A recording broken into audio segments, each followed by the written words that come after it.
ሰላም ጤና ይስጥልኝ እንደምን አላችሁ? የዘጠነኛ ክፍል ሂስትሪ ቀጥሏል። ዩኒት 4 ላይ እንገኛለን። ዩኒት 4 እንግዲህ the middle age and early modern world from 580 up to 1750s የሚል ይሆናል ማለት ነው። ዴን የዛሬው ቶፒካችን የሚሆነው እንግዲህ the middle age in Europe ከሚለው ጀምሮ የዩኒቱን የመጀመሪያ ክፍል እናያለን ማለት ነው። ጋይስ እዚህ ጋር እንድልነግራችሁ የምፈልገው ነገር እንግዲህ የቶፒክ ቀጥታ 11ኛ ክፍል አለ። በነገራችሁ ላይ የዘጠነኛ ክፍል ሂስትሪ ማለት ከ11ኛ ክፍል ሂስትሪ ጋራ ምንም የሚለየው ነገር የለም። አንድ አይነት ነው። እንደውም የዘጠነኛ ክፍል ሂስትሪን ሳልሰራ ብዙ ጊዜ ቆይቻለሁ ቢኮዝ የ11ኛ ክፍል ሰርቼ ስለነበረ የሰራሁት መስሎ ነው የታየኝ። እንደውም ላሳያችሁ የ11ኛ ክፍል አሁን ዩኒት 4ን ይዩት።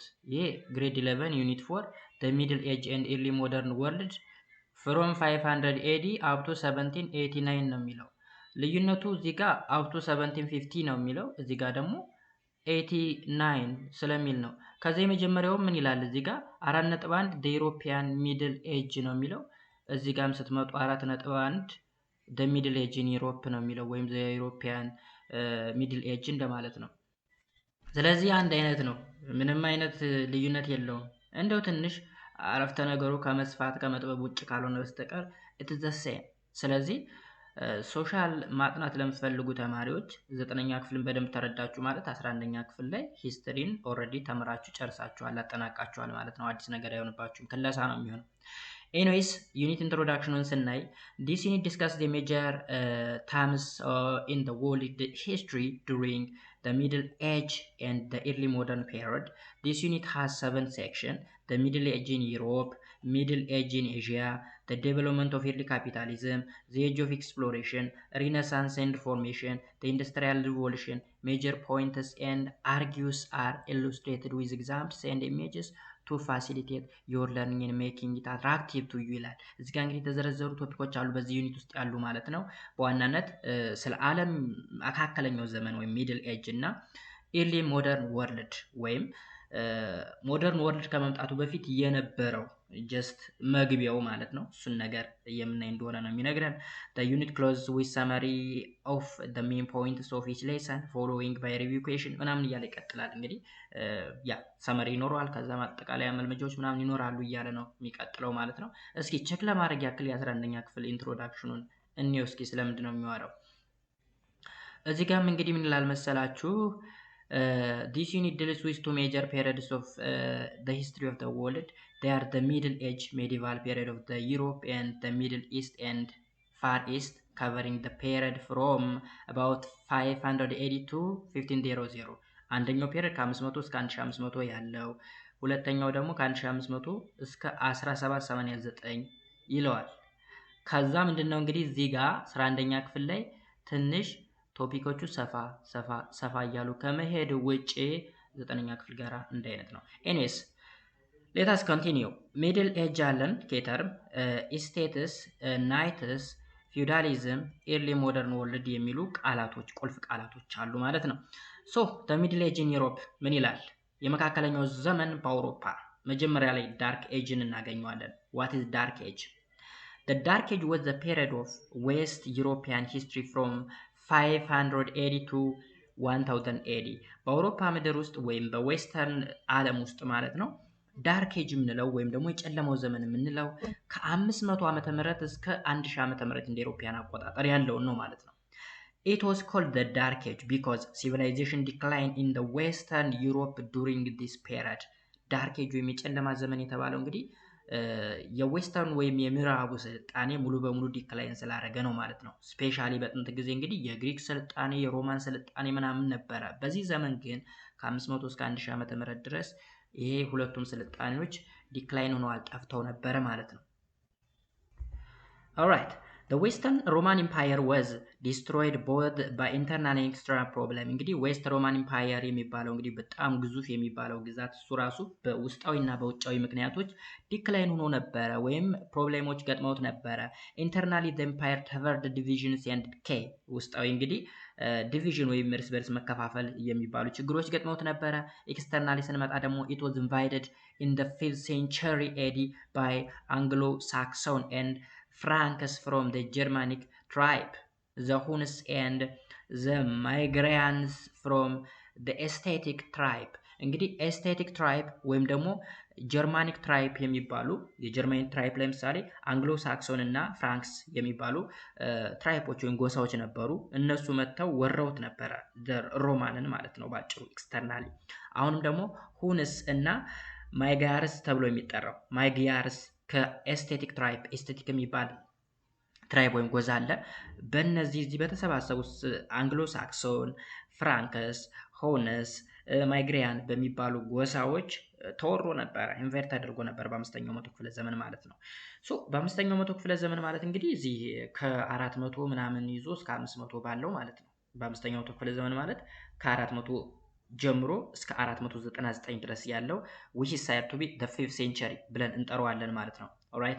ስለዚህ በዚህ ሰዓት እነዚህ መጥተው ወረውት ስለነበረ ዲክላይን አድርጎ ነበረ። ኦራይት።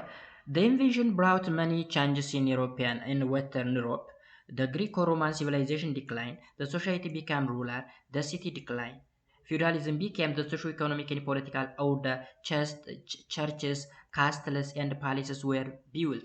እዚህ ጋር ተመልከቱ እንግዲህ ይህ ኢንቬንሽን በእነዚህ በሁንስ፣ በአንግሎ ሳክሶን፣ በፍራንክስ፣ በማይግሪያንስ በሚባሉት ጎሳዎች ሮማን ኢንቫይድ መደረጓ የፈጠረውን ቼንጅ ልንገራችሁ። እዚህ ጋር የተፈጠረው ማለት ነው ኢንቬንሽኑ የፈጠረውን ነገር የመጀመሪያው ብዙ ቼንጆች ተፈጥረዋል። እንግዲህ ዌስት ዩሮፕ ላይ የመጀመሪያው ግሪኮ ሮማን ሲቪላይዜሽን ዲክላይን አድርጓል። ግሪኮ ሮማን ስንል የግሪክና የሮማን ስልጣኔ ማለት ነው። ይህ ነው በአውሮፓ ውስጥ እንግዲህ የአውሮፓ ስልጣኔ መሰረት ግሪክና ሮማን ናቸው።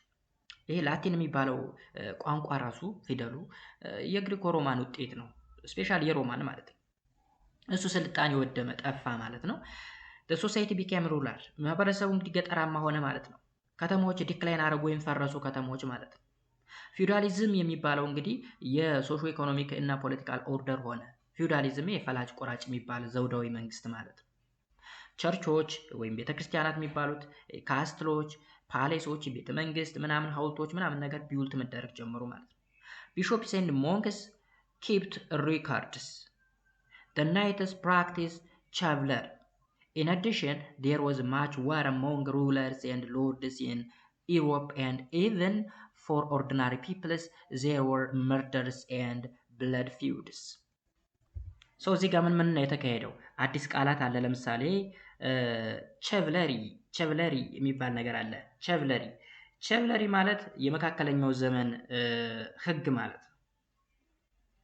and ናይት ብለን የምንጠራው ደግሞ የጥንት ጀብደኞች ማዕረግ ነው። ወይም በዛ ዘመን የነበሩ ወታደሮችን ምናምን ማለት እንችላለን። እነሱ ቸቭለሪን ፕራክቲስ ያደርጉ ነበር፣ ይለማመዱ ነበር። እንግዲህ መካከለኛው ዘመን ባህልን ወግን መለማመድ ማለት ነው። ስለዚህ እንዳጠቃላይ ምን ተካሄደ በዚህ ዘመን ካል ወራሪዎች እንግዲህ ምዕራብ አውሮፓ ውስጥ ብዙ ለውጦችን አምጥተዋል። እነዚህ ከላይ ያሉት ጎሳዎች ማለት ነው። የግሪኮ ሮማን ስልጣኔ ቀንሷል። ማህበረሰቦቹ ገጠራማ ሆኑ። ከተማዎች ወደቁ። ፊውዳሊዝም የማህበራዊ ኢኮኖሚያዊ እና የፖለቲካዊ ስርዓት ሆነ። ቤተ መንግስቶች፣ ቤተ መቅደሶች እንዲሁም የተለያዩ ነገሮች ተገንብተዋል። ጳጳሳትና መነኩሳቶች መዛግብቶቻቸውን ያዙ። ፈረሰኞች ናይቶችን ፈረሰኞች ማለት እንችላለን፣ ወይም በዛ ዘመን የነበሩ ወታደሮች ማለት ነው። የጥንቱን ዘመን ወይም ደግሞ የመካከለኛው ዘመን የነበረውን የአውሮፓ ስርዓትን ተለማመዱ። in addition to that ካለ በኋላ እዚህ ጋር in addition there were much war among rulers and lords. ኦኬ። በተጨማሪም እንግዲህ በአውሮፓ ውስጥ በገዢዎች እና በጌቶች መካከል ብዙ ጦርነት ነበር እንደማለት ነው። ኦኬ፣ ብዙ ጦርነት ነበር and even for ordinary people. ኦኬ፣ እንዲሁም ከተራ ሰዎች ጋር እንኳን ሳይቀር ግድያና የደም መፋሰሾች ምናምን ነበሩ። ኦኬ፣ there was a murder and blood feuds. Nevertheless, by 1000 AD more stability was returning. Feudal society emerges from the dark age. ኦኬ፣ ቢሆንም እንግዲህ በ1000 ዓመተ ምህረት ጀስት የበለጠ ለመረጋጋት ሞክረው ከፊውዳል ወይም ከጨለማው ዘመን ለመውጣት ጥረዋል። ወይም ደግሞ ሞር ስቴብል ለመሆን ወይም ወደ ነበሩበት ወደ ጥንቱ ስልጣኔያቸው ለመመለስ ችለዋል ማለት ነው። ኦኬ፣ ምንድነው የሚለው? nevertheless by 1000 AD more stability was returning and feudal society emerges from the dark ages. ስለዚህ ከዚህ ከጨለማው ዘመን ለመውጣት ችለዋል ማለት ነው። ወይም እዚህ ዲክላይን አድርጎ የነበረውን ነገር በሙሉ እንደገና የመመለስ ስራ ሰርተው ነበረ። This is the first topic about dark age. All right. ኔክስት the feudal society feudal society ምንድን ነው? ፊውዳሊዝም ምንድን ነው? feudal society የፊውዳል ማህበረሰብ ማለት ነው ባጭሩ feudal society. As Western Europe fell apart, the number of separate powerful lords and vassals increased. Alright? እዚህ ጋር ምን ሊለን ፈልጎ መሰላችሁ እንግዲህ በምዕራብ አውሮፓ ወይም ዌስት ዩሮፕ ከፈረሰ በኋላ ማለት ነው የተለያዩ ሀያላን ጌቶችና ቫዛሎች ቁጥር ጨምረዋል ወይም ተፈጥረዋል ማለት ነው። እዚህ ጋር as West Europe fell apart, the number of separate powerful lords and vassals increased. እዚህ ጋር ሎርድስ እና ቫዛል ተቃራኒ ነገሮች ናቸው። ሎርድ ስንል ጌቶች ማለት ነው። ቫዛል ደግሞ ሉሌ ወይም ሎሌ የሚባል ታወቃችሁ ቃላት። ሎሌ ማለት አገልጋይ ምናምን የሚል ትርጉም ነው ያለው እንግዲህ በእኛ አካባቢ እሱ ሊሆን ስለሚችል ማለት ነው። Thus from 500 to 1500 a new socio-political system called feudalism emerged. ስለዚህ ከ500 እስከ ስንት? ከ500 እስከ 1500 ፊውዳሊዝም የሚባል አዲስ ማህበራዊ ፖለቲካዊ ስርዓት ተፈጠረ ማለት ነው። አሁንም ይሄ እዚች ጋር ተቀምጧል 11ኛ ክፍል ላይ ስንመጣ ማለት ነው። እዚህ ኢንትሮዳክሽን ላይ ወይም ደግሞ the middle age in Europe ብንመጣ እዚህ ጋር እዚህ ውስጥ ያው ዓመተ ምህረቶች ይበዛሉ ባይ ዘ ወይ ኦኬ ይሄ ሰፋ ይላል ግን እዚህ ጋር መግቢያው ላይ ስላለ ሐሳቡ እንደምታዩት ኦኬ covering the period from 580 to 1500 ምናምን ነገር ይላል እዚህ ሜዲቫል ብለን የምንጠራው እዚህ መግቢያው ላይ ምናምን ነገር ኤኒዌይስ ይሄኛው ትንሽ ሰፋ ይላል የ11ኛ ክፍሉ ቶፒኩ አንድ አይነት ቢሆን እንኳን ማለት ነው። ኦልራይት እንመለስ። then ምን ሆነ? the ruling class was made up of kings, nobles, knights or soldiers and higher clergy. ኦኬ እዚህ ጋር እንግዲህ የገዢው ክፍል ምንን ይዟል? ነገስታቶችን፣ መኳንንቶችን፣ ባላባቶችን እንዲሁም ወታደሮች አሉ የናይትስ ምንላቸውና ከፍተኛ ቀሳውስትን ያቀፈ ነበረ። higher clergy ክለርጅ ማለት ቀሳውስት ማለት ነው ወይም ደግሞ የሃይማኖት መሪዎች እንደማለት ነው። ስለዚህ ሩሊንግ ክላሱ ንጉሶችን ይዟል፣ መኳንንቶችን ይዟል፣ ወታደሮቹን ይዟል እንዲሁም ከፍተኛ የሃይማኖት መሪዎችን ወይም ቀሳውስቶችን። The vassal system related a higher lord to a lower lord in the feudalism. vassal system የሚባለው ደግሞ እንግዲህ ምንድነው? የቫዛሊ ስርዓት ከፍ ያለ ጌታን በፊውዳሊዝም ውስጥ ዝቅተኛ ጌታን ያዛምዳል። ዝቅተኛና ከፍተኛ ጌታን ማለት ነው። ቫዛሌጅ ምንለው? ዝቅተኛው ነው፣ ታዛዡ ነው። and higher lord ስንል ደግሞ ትልልቅ ጌቶች የሚከበሩ የሚሰገድላቸው ማለት ነው። ራይት ስለዚህ እሱ ፊውዳሊዝም ይባላል። ፊውዳሊዝም in this system the higher lord gives a fief to the lower lord. አያችሁ በዚህ ስርዓት ውስጥ እንግዲህ ከፍተኛ ጌታ ለታችኛው ጌታ ምን ይሰጠዋል ይላል? ፌፍ ምንድነው? ፌፍ እዚህ ጋር ፌፍ ማለት እዚህ ጋር ርስት ጉልት የሚባል ነገር የምታውቁ ከሆነ ማለት ነው። ስለ ርስት ጉልት ሲወራ ከሰማችሁ ርስት ያደል እንዴ ምናምን ይላሉ፣ ወይም ጉልት እኮ ነው ምናምን ይላሉ ማለት ነው። የጉልት ሲስተም የሚባል ኢትዮጵያ ውስጥ ነበረ በጥንቱ በነገስታቶች ዘመን። ስለዚህ ርስት ጉልት ይሰጡ ነበረ። እነማን? ላይኞቹ ለታችኞቹ ማለት ነው። then the lower lord became a vassal of the higher one. አያችሁ ላወር ሎርዱ ወይም ዝቅተኛው ሉሌው የሃየሩ ሎርድ ሎሌ ይሆናል ማለት ነው። አገልጋይ ሰሪ ማለት ነው። አራሽ ማለት ነው። ቆፋሪ ማለት ነው። መሬቱን የሚያስተካክልለት ማለት ነው። ቢኮዝ መሬት ይሰጠዋል፣ ሃየሩ መሬት ይሰጠዋል። ላይክ ለምሳሌ በነገስታቶች ዘመን ኢትዮጵያ ውስጥ የሆነውን ነገር ልንገራችሁ። መኳንንቶቹ ለምሳሌ ከተማ ላይ ተቀምጠው ገጠር ላይ በጣም በሰፊ ሄክታር የሚለካ መሬት ነበራቸው። ከዛ ጭሰኞቹ ወይም ደግሞ ፔዛንት የሚባሉት ያርሳሉ ለነዛ ለሎርዶቹ ማለት ነው። እያረሱ ይሰጧቸዋል ማለት ነው። ሎርዶቹም ለነሱ ትንሽዬ ቁራጭ መሬት ይሰጧቸው ነበረ። so that kind of activity was there here እዚህ ጋር ነበረ ማለት ነው። ኦኬ fief or feud is a piece of land. አያችሁ fief ወይም feud የሚባለው piece of land ነው ወይም ቁራጭ መሬት ማለት ነው። ርስት ያልኳችሁ ማለት ነው። ርስት this feudalism was the system of holding lands and providing service in exchange. የፊውዳሊዝም የሚባል እንግዲህ ከመሬት ጋር የተገናኘ ነው። ሎርዶቹ ወይም ደግሞ ኖብሎች ሰፋፊ መሬት ሲኖራቸው ቫዛልስ የሚባሉት ደግሞ ፊፍ ወይም ቁራጭ መሬት የሚኖርበት ስርዓት which is said to be feudalism ወይም ዘውዳዊ ስርዓት ማለት ነው። የዘውዳዊ ስርዓት ብለን እንጠራዋለን። I hope it is very clear. alright እዚህ ጋር እንግዲህ እንደምታዩት the hierarchical of feudal society ነው። የፊውዳል ሶሳይቲ ሄራርኪ ነው። እታች የምታዩቸው እንግዲህ ኦርዲናሪ ፒፕሎች ናቸው። ኦርዲናሪ ፒፕሎች ናቸው። እዚህ ጋር ፉድ የሚያዘጋጁ አሉ፣ ምግብ ተሸክመው የሚሰሩ የሚመሩ ምናምን ናቸው። እዚህ ጋር የምታዩቸው ነገር እንግዲህ ዝቅተኛ ማህበረሰቦች ናቸው። ከዛ እዚህ ጋር ደግሞ ናይትስ ይባላሉ። ናይትስ ወታደሮቹ ማለት ነው። ኦኬ እዚህ ጋር ያሉት ምንድን ናቸው? ፔዛንቶች ወይም ሰርፍስ ተብለው የሚጠሩ ናቸው። ፓይ ሬንት የሚከፍሉ አሉ። ሼልተር የሚል ነገር አለ። ፋርም ሎው ላንድ ፉድ ፕሪፔር የሚያደርጉ ምናምን እንግዲህ ዝቅተኛ ማህበረሰቦች ናቸው እዚህ በርካታዎቹ ማለት ነው። አራሾች፣ ቆፋሎች፣ ልማት ስራ የሚሰሩት። ሁለተኛ ደረጃ ላይ የምታገኟቸው ደግሞ ናይትስ ወይም ቫዘለስ ወይም ደግሞ የሎርዱ ወታደሮች ማለት ነው። ኤንድ እዚህ ጋር ስትመጡ ደግሞ ኪንጎች፣ ኖቢሊቲዎች ምናምኖች አሉ። እዚህ ጋር ቄሳውስቶች፣ ኦኬ መኳንንቶቹ ምናምን ጌቶች ምናምን ላቸው ማለት ነው። ቄሳውስት ምናምን ኤንድ መጨረሻ ላይ ደግሞ ኪንግ አለ ወይም ኪንግ ኦፍ ኪንግ ልንለው እንችላለን። እንግዲህ ይሄ ኪንግ ኦፍ ኪንግ ፊፍ ወይም ፊፍ ምናምን ይሰጣጣሉ። ይሄኛው ለነዚህ ይሰጣቸዋል፣ እነዚህ ደግሞ ለታችኞች ይሰጣሉ። እነዚህ ደግሞ በጉልበት እነዚህ ሊያሰሩ ይችላሉ ማለት ነው። ኤኒዌይስ ሄራርኪው አደረጃጀቱ ይሄን ነው የሚመስለው፣ ክላሱ ማለት ነው። The basic unit of European feudalism were manor or village. Manor lord exercised political, judicial and military power over the peasants of his manor in a feudal Europe.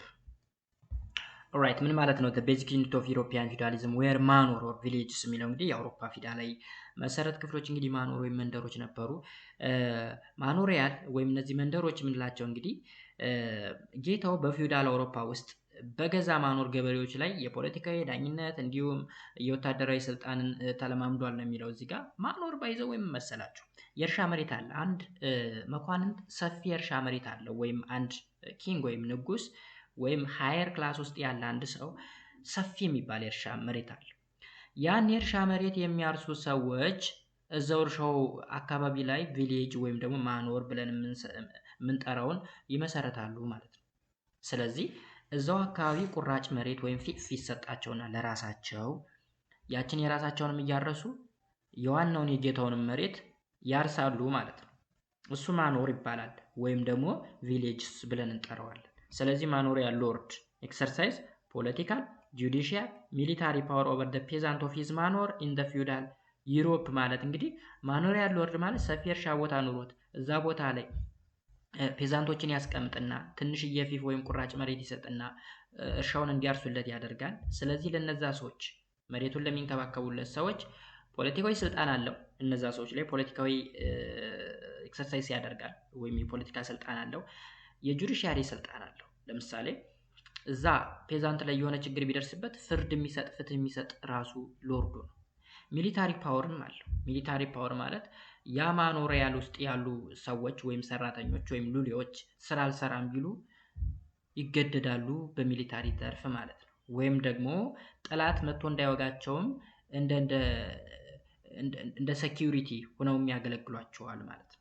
ይህ እንግዲህ በፊውዳል ዩሮፕ ያለው ስርዓት ነው። ስፔሻሊ ማኖሪያል ሎርዶች የሚያካሂዱት ኤክሰርሳይዝ የሚያደርጉት ማለት ነው። The mass of the feudal society was made up of peasants, craftsmen and traders. እንግዲህ አብዛኞቹ በፊውዳል ሶሳይቲ ውስጥ ያሉ ማህበረሰቦች ፔዛንቶች ወይም ጭሰኞች ወይም ገበሬዎች ናቸው። የእደ ጥበብ ባለሙያዎች ናቸው። ነጋዴዎች ናቸው። የቶች እዚህ ስር ላይ ያሉት ምታዋቸው ማለት ነው። they had no political and economic power ምንም አይነት የፖለቲካ የሚበሉት የኢኮኖሚ ስልጣን የላቸውም። ዌስት ዩሮፒያን feudal society was exploitative ይላቸዋል። ኤክስፕሎታቲቭ ምን ማለት ነው? ምንድነው እንግዲህ የምዕራብ አውሮፓ ፊውዳል ማህበረሰብ በዝባዥ ነበሩ ማለት ነው። ኤክስፕሎታቲቭ ማለት በዝባዥ። እነማን ነው የሚበዘብዙት? ፔዛንቶችን፣ ክራፍትሜኖችን፣ ትሬደሮችን ማለት ነው። during feudalism the church had authority over the ruling class and ordinary people. ሌላኛው ደግሞ አሁን ከማኖሪያ ሎርዶች በላይ ደግሞ በፊውዳሊዝም ዘመን ቤተክርስቲያን በገዢው መደብና በተራው ህዝብ ላይ ስልጣን ነበራት ማለት ነው። ስለዚህ ቸርች had a higher authority over the ruling class and the ordinary people በገዢው መደብም በህዝቡም ላይ ስልጣን ነበራት ቤተክርስቲያኗ ማለት ነው። The Roman Catholic Church owned land. It was responsible not only for religion but also for the education and culture. እንግዲህ የሮማ ካቶሊክ ቤተክርስቲያን የራሱ የሆነ መሬት ነበራት በዚህ ዘመን ማለት ነው። ለሃይማኖት ብቻ ሳይሆን ለትምህርትና ለባህልም ተጠያቂ ነበረች ማለት ነው። ይቺ ቸርች ሮማን ካቶሊክ ቸርች የምትባለው እንግዲህ ፈላጭ ቆራጭ ነበረች ማለት ይቻላል በዛ ታይም ቢኮዝ ሩሊንግ ክላሱንም ኦርዲናሪ ፒፕሉንም የበላይ ሆና የምትቆጣጠር እሷ ነች። የራሱ የሆነ መሬት አላት። በሪሊጅን ጉዳይ ወይም በሃይማኖት ጉዳይ፣ በኤጁኬሽን፣ በካልቸር በሁሉም ዘርፍ ተጠያቂ ወይም ሪስፖንሲብል የምትሆን ወይም ኃላፊነትን የምትወስድ ቤተክርስቲያኗ ነች ማለት ነው። ሶ ዲስ ኢዝ ፊውዳል ሶሳይቲ። ፊውዳል ሶሳይቲ ይመስላል ጋይስ። አይ ሆፕ ኢት ኢዝ ቬሪ ክሊየር። ሀሳብ አስተያየት ካላችሁ ኮሜንት ሴክሽን ላይ አስታውቁኝ ወይም ታይፕ አድርጉልኝ ጻፉልኝ ማለት ነው ጋይስ። ኦልራይት ኔክስት ደ ባዛንታይን ኤምፓየር የሚል ነገር ነው ያለን። ደግሞ ባዛንታይን ኤምፓየር ማን ነው? አልካም The Byzantine Empire was the East Roman Empire which continued after the falls in the Western Roman Empire. So here is two Roman empires. ሁለት ሮማን ኢምፓየሮች አሉ። አንደኛው the East Roman Empire፣ ሁለተኛው the West Roman Empire። East Roman Empire Byzantine Empire ተብሎ ይጠራል። ዌስት ሮማን ኢምፓየር ደግሞ እስካሁን ስናየው የነበረው ስፔሻሊ ፊውዳል ሶሳይቲ ምን እንደሚመስል ስናይበት የነበረው which is the West Roman Empire ይባላል። ኢስተርኑ ግን ባዛንታይን ኤምፓየር ብለን እንጠራዋለን። The capital of the Byzantine Empire was the Constantinople, modern Istanbul. ባዛንታይን ማለት ጋይስ ማነች? ቱርክ ነች። ሌላ ምንም ዙሪያ ጥምጥም የለውም። ቱርክ ፕሬዘንት ዴይሊ ቱርክ ወይም በኋላ ደግሞ ዲኦቶማን ተርክሽ እየተባለ የሚጠራው ወይም ዲኦቶማን ኢምፓየር እየተባለ በጣም ታላቅ የሚባል ኢምፓየር ስርወ መንግስት የተገነባባት ሀገር ነች ባዛንታይን ማለት ነው። ግን ኢስተርን ሮማን ኢምፓየር እየተባለች ትጠራለች ባዛንታይን። ካፒታሉም ኮንስታንቲኖፕል ይባላል። መስራቿም ኮንስታንቲኖፕል ቁስጥንጥንዮስ ሲባል ሰምታችሁ ታውቃችሁ። ቦታው ኮንስታንቲኖፕል ማለት ቁስጥንጥንያ እንደማለት ነው። ቁስጥንጥንያ እና ቁስጥንጥንዮስ ሜቢ ትሰሙ ይሆናል እንደዛ አይነት ቃል ላይክ በአማርኛ እና በእንግሊዘኛ ሲሆን ይለያያል። ባይተው ብዙ ሀገሮች የቦታ ስም የሰው ስምም ማለት ነው። ለምሳሌ በአማርኛ እና በእንግሊዘኛው ፓለስታይን ማለት በአማርኛው ፍልስጤም ማለት ነው አይደል? ስለዚህ ፍልስጤም እና ፓለስታይን ምንም አይመሳሰልም ሁሉ። በእንግሊዘኛው ኢጅፕት እና ግብጽ ይለያያል። ራሽያ እና ሩሲያ ይለያያል። አያችሁ ላይክ ለምሳሌ ሆን ኢቭን በሃይማኖት ጀሰስ ክራይስት፣ ጀሰስ በአማርኛው ኢየሱስ፣ ክራይስት ሲል ደግሞ ክርስቶስ። በእርግጥ የአማርኛ ቃል አይደለም ክርስቶስ፣ እዚህ ያልሆነ ቶፒክ ውስጥ ከተትኩባችሁ። ሶ ቃላቶች የተለያዩ ናችሁ ለማለት ስለፈለኩ ነው። እዚህ ጋር ኮንስታንቲኖፕል ስንል ቁስጥንጥንያ ማለት ነው። ኮንስታንቲኖፕል ደግሞ ቁስጥንጢኒዮስ ንጉስ ነው። በዛ ታይም ምናየዋለን እዚህ ጋር ካለ ማለት ነው ሰውየው። The official language of the empire was Greek. ኦፊሻል ላንጉጁ የባዛንታይን ኤምፓየር ኦፊሻል ላንጉጅ ወይም ብሔራዊ ቋንቋ ግሪክ ነበረ። the orthodox church was the official separated from the roman catholic church in 1054 እንግዲህ የኢስተርን ሮማን ኢምፓየር ወይም ባዛንታይን ኢምፓየር ብለን የምንጠራው ዋና ከተማውን ኮንስታንቲኖፕል ያደረገው ቋንቋውን ግሪክ ያደረገው የሚከተለው እምነት ኦርቶዶክስ ቸርችን ነው የሚከተለው ወይም ኦርቶዶክስ ክርስቲያን ነው። ከሮማን ካቶሊክ የተለየ ነው። እንግዲህ ዌስተርኑ ካቶሊክ ነው ኤንድ ኢስተርኑ ደግሞ ኦርቶዶክስ ነው። የተለየውም ወይም ለሁለት የተከፈሉት በ1054 ዓመተ ምህረት ነው እንደ ኢሮፒያን አቆጣጠር ማለት ነው። ሶ ኦርቶዶክስ ኤንድ ካቶሊክ were separated in 1054 AD. It became the national churches of the empire and supported the emperor. አያችሁ የኦርቶዶክስ ቸርች በዌስት በኢስተርኑ ኦፊሻል ነው፣ ኦፊሻል ሪሊጅን። ካቶሊክ ደግሞ በዌስተርኑ ማለት ነው።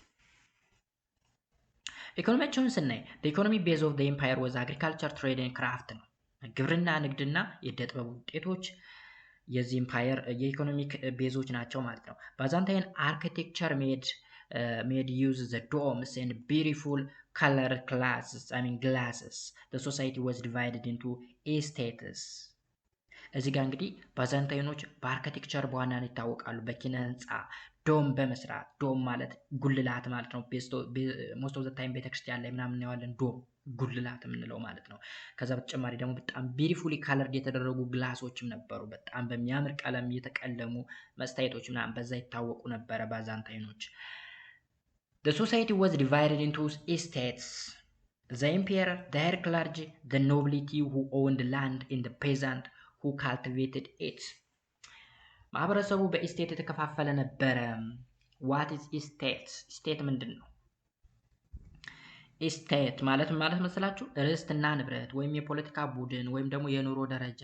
ስለዚህ ኮንቴክስቹዋሊ ዲፋይን እናደርገው ኢስቴት ወይም ደግሞ አውዳዊ ፍቹን ስንፈታው ኢስቴትስ ማለት የኑሮ ደረጃ ማለት ነው። ስለዚህ የኑሮ ደረጃቸው የተከፋፈለ ነበረ። የመጀመሪያው እንግዲህ ኢምፔረሩ አለ፣ ኪንግ ኦፍ ኪንግ ማለት ነው። ሃየር ክለርጂ አለ፣ ትልልቅ የሚባሉ ቀሳውስቶች።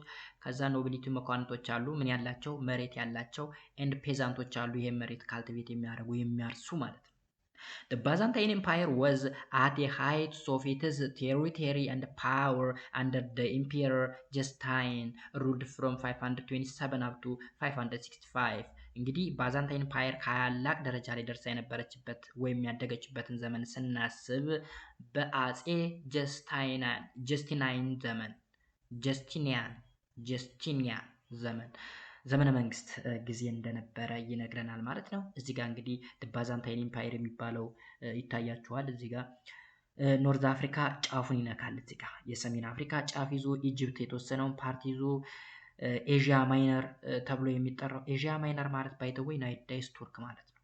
ቱርክ ኤዥያ ማይነር ወይም ቱርክ እንግዲህ የባዛንታይን ኢምፓየር ሴንተር ነች። ሶሪያ የተወሰነውን ክፍል ይነካል። ፓለስታይን ወይም ፍልስጤምን ይነካል። እዚህ ጋር እንደምታዩት ጄሩሳሌም ይላል። እነ ቡልጋሪያ፣ ኢጣሊ ራሱ ኢጣሊ ማለት እንግዲህ ስለ ሮማን ስልጣኔ እያወራን ስለሆነ ኢጣሊ ሴንተር ነች። ኢጣሊ ባይ ዘ ዌይ ትንሽዬ ሀገር ነች በሮማን ስልጣኔ። እንግዲህ ሮማን ትልቅ ነበር በዛ ጊዜ። አሁን ደግሞ ጣሊያን ሀገሩና ሮም ከተማዋ ሆነ ማለት ነው። ተገላበጠ። እዚች ጋር ሮም ትላለች አይደል? ዲ ካፒታል ኦፍ ኢታሊ ማለት ነው። ስፔን የተወሰነውን ክፍል ይነካል። ይሄ እንግዲህ ዲ ባዛንታይን ኢምፓየር ወይም ደግሞ ኢስተርን ሮማን ኢምፓየር ማለት ነው።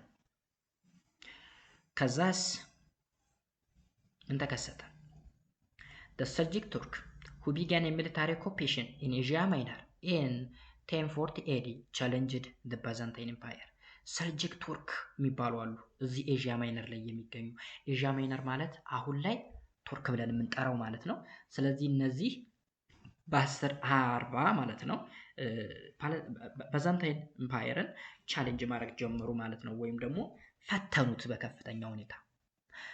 This event was followed by the crusade that began in 1090s.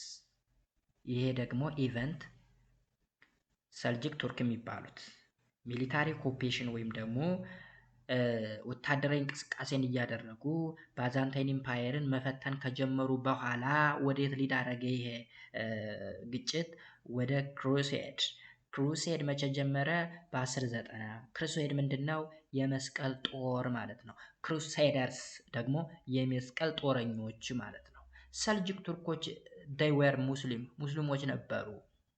ክሩሴደሮች ደግሞ ክርስቲያኖች ናቸው። ከየት ነው የመጡት? ከዌስት ሮማንም የመጡ አሉ። እዛው ራሱ ላይ ኢስት ሮማን ላይ ወይም ባዛንታይን ላይ ያሉ አሉ። ቢኮዝ ዌስት ሮማዎች ምንም እንኳ ካቶሊክ ቢሆኑ they were ክርስቲያን ናቸው። ኢስተርኖች ኦርቶዶክስ ቢሆኑም they were ክርስቲያን።